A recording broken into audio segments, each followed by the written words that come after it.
బద్దీపూర్ ఆశ్రమంలో సుమారు 20 సంవత్సరాల నుంచి వేద పాఠశాల అనేటువంటిది ఏర్పాటు చేయబడ్డది.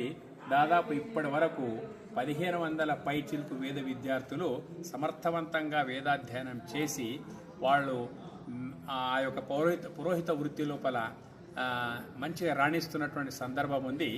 అయితే గురు రుణం అనేది ఎట్లా తీరుతుంది అనే మాటకు వచ్చేస్తే, గురువు యొక్క ఆదేశాన్ని పాటించిన నాడే గురువు యొక్క రుణం తీరడానికి అవకాశం ఉంది.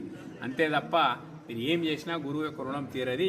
ఇప్పుడు గురువు గారి యొక్క ఆదేశం ఏంటిదంటే, ఎక్కడెక్కడ ఉన్నటువంటి ఇక్కడి పాఠశాలలు వేద పాఠశాలలు నేర్చినటువంటి విద్యార్థిగణం ఏదైతే ఉందో అక్కడక్కడ పురోహిత వృత్తి లోపల సెటిల్ అయినటువంటి వాళ్ళు ఎవరైతే ఉన్నారో ఖచ్చితంగా ఆ గురు రుణం తీర్చుకోవడానికి ఎక్కడున్న వాళ్ళైనా కానీ ఒకరోజు పోతే ఏం చేతు అనే మాటకు అవసరం లేదు. విద్య నేర్చుకునేది ఎక్కడి నుంచి మీరు కాబట్టి ఇది ఒక సాఫ్ట్